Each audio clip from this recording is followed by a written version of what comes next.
Dr. Mike Braitsch. I'm a physical therapist. I'm also an exercise addict. And I'm so excited that you're here in the Davis Phinney Foundation Victory Summit on exercise, because we know the Davis Phinney Foundation is one of the best resources you can find to try and find practical and approachable tips to live well now with Parkinson's disease. And that's one of our main focuses here at my physical therapy clinic, Tribe Wellness. Here at the Tribe, we use one-on-one physical therapy to help people move better. And then we try to gradually, or sometimes we more excitedly encourage folks to join our group programs, which are just for people with Parkinson's or other forms of Parkinsonism. And one of our groups and types of exercises, what I'm really excited about sharing with you today, and that's the internal Chinese martial art called Tai Chi. And you might wonder, why should I do Tai Chi? Well, the Harvard Health Review calls Tai Chi the best exercise for the rest of your life. And that's probably for a lot of reasons. Even without Parkinson's disease, we know a lot of people have joint pain, aches from nagging injuries of the past, or just from living life. Might have some arthritis to deal with. And we know we're all trying to fight this posture that comes from living life against gravity. And Tai Chi offers answers to all of those things because it's been shown by a wealth of research to help with postural control, with improved balance, and even with improved coordination. And for people with Parkinson's disease, it's even been more heavily researched and validated by research for those purposes. There's a great study, you can look it up, from the 2012 New England Journal of Medicine that talked about how Tai Chi is effective for people with Parkinson's and working on postural control and balance. And I'm hopeful you'll see how that works right now. So let's get going, shall we? I always like to start and finish our exercise with a traditional bow, a sign of respect to each other and to where we practice. And starting out, I'd just like for us to work on a few deep breaths. But before we jump into that, let me share our only rules for our session today. Here at the Tribe, we've got 2 rules for Tai Chi. Rule number 1, don't panic. We know that panicking doesn't help anything anyway. But with Tai Chi, if you feel like, gosh, I can't quite coordinate this, or I can't quite feel like I'm doing it right, don't worry, because just the action of doing it and the practice of it is where all the health benefits lie. And often Tai Chi is better when you go slower. So if you slow it down or break it down, you can do a lot better. Rule number 2 is a simple but obvious one, which is if something hurts while we're doing it, stop and modify. I've had some students who've been able to modify to even do Tai Chi just from a chair or even laying down. I've had other students who modify in a different sense of the word, where they're able to kick up higher than I can and make it acrobatic and fun, everything in between. So those are our two rules. Number 1, don't panic.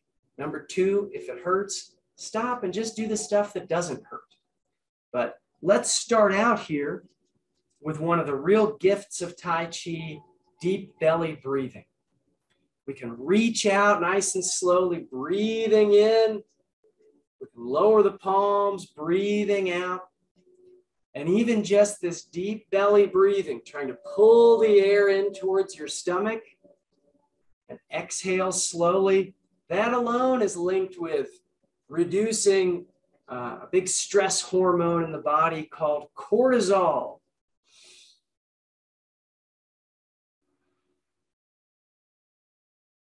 We try to carry that deep breathing into our practice of Tai Chi. Let's try putting that breathing to work with some footwork. The worldwide symbol in Tai Chi for this is the foot I'm going to step with is to pick the heel up. So I want you to On the step we're going to take here, step forward a little bit and out a little bit wider than hips width. And I want you to try to step out on the heel. So you've got the heel down, you've got the toes up, and already you can feel, oh gosh, that really puts a lot of weight in one leg.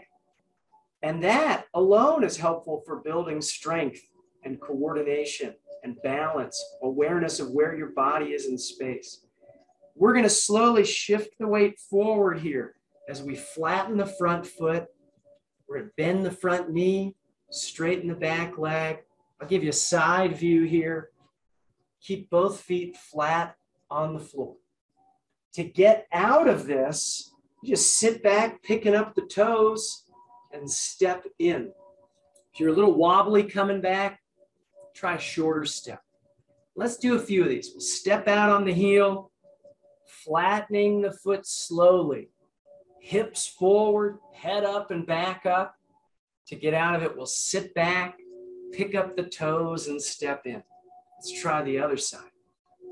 Step out on the heel, slowly shift the weight, rock back, toes up, step in. And if you feel like you got that down, we can add the breathing. If not, just keep focusing on the footwork. We'll step out on the heel. We'll breathe out the whole time we flatten the feet. Sitting back, we'll breathe in as we step in. Step out, breathe out, head up, back up, feet flat. Sit back, step in. One more for each side. Deep breath, nice controlled weight shift. Step in. You can see how if you were a little unsteady, you could have something to hang on to. I've got a railing there for that reason. Some people use a countertop. Or you could even do that same footwork, flattening the feet slowly as you sit from a chair. Let's do some hand motions. So we're doing a technique today. A lot of our techniques have crazy names in Tai Chi. But the technique I'm going to share with you first is called brush the knee and palm strike. It's not as crazy of a name in the spectrum of Tai Chi names. So we got one hand out in front in blocking position. We got the fingertips at nose level, midline of the chest. This front hand is going to go across the shoulder and slowly clear the hips. Then we'll park it at the waist with the palm down and the fingers straight ahead. So this is our brush the knee motion, our blocking motion. Down, clear the hips, and park it. One more.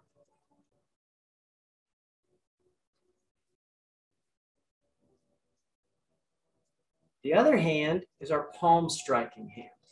And you can reach back. If it hurts your shoulder, drop the elbow a little bit. But you can reach back, point the fingertips forward, reach forward, and press forward like you're giving a high five. Let's breathe in and try that one again. Point, breathe out as we reach and press forward. Again, breathe in, point, breathe out. We can put it together now.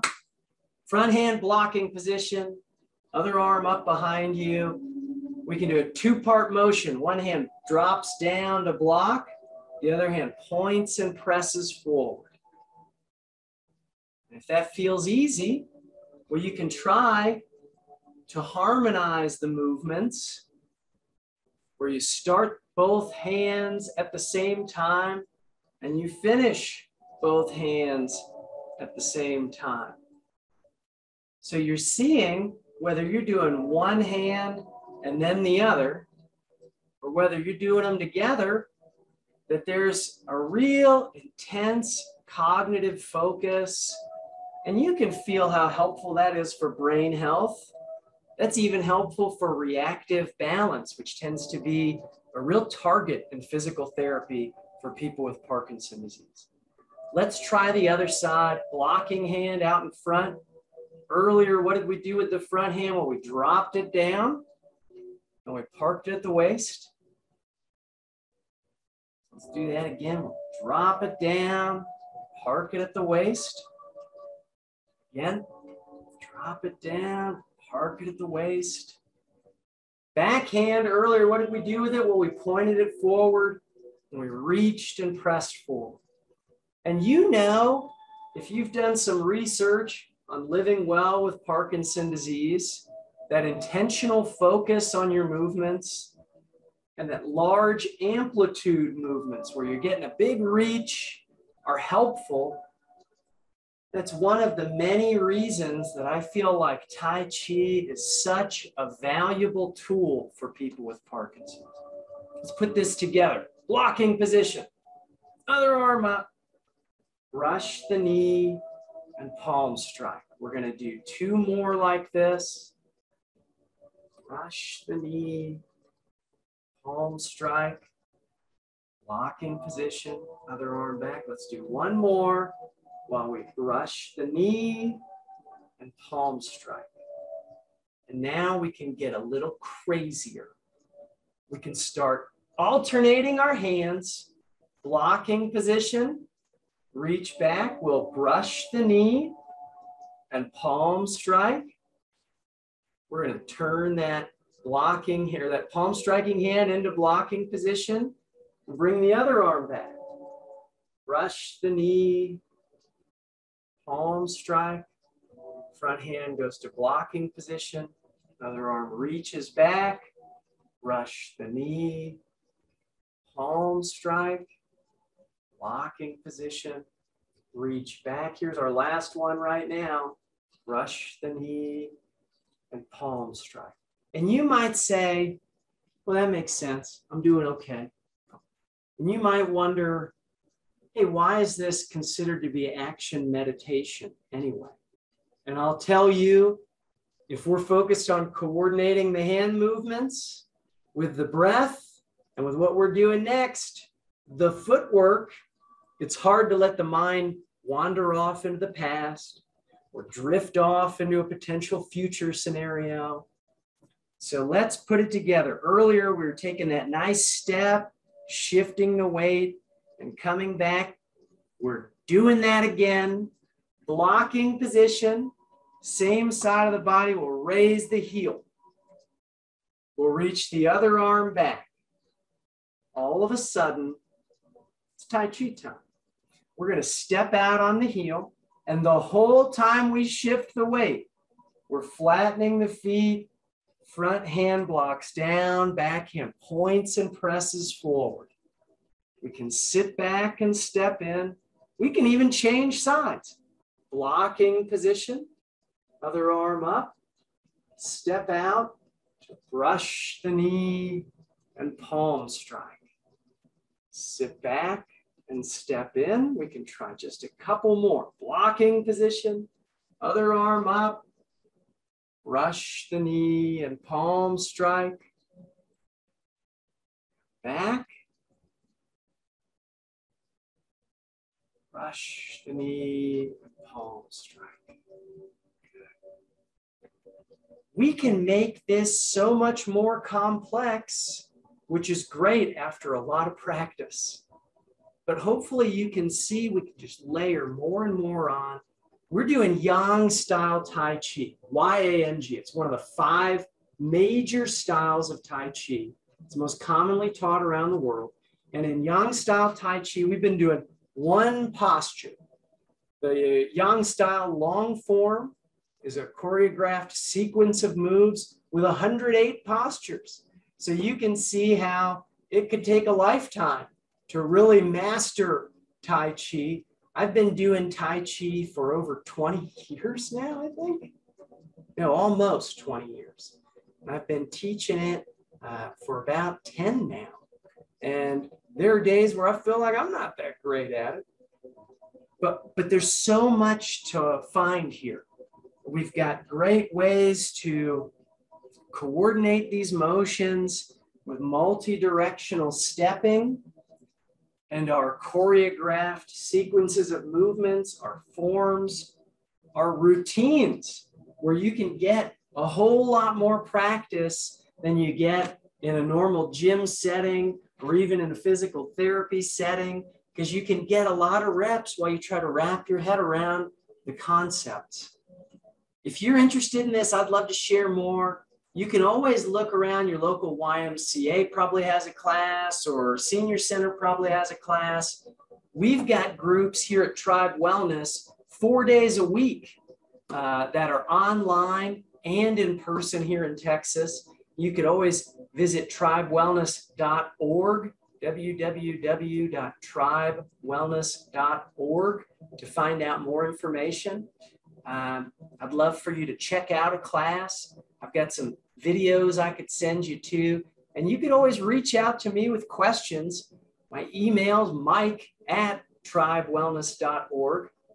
But I sure hope you've had some fun getting a small taste of what's out there with Tai Chi. I always like to wrap things up kind of like we started. A few deep breaths, reach out, breathing in, lower down, breathing out, in, out. One more, in, out. Glad you made it today. Hopefully I'll see you again sometime soon.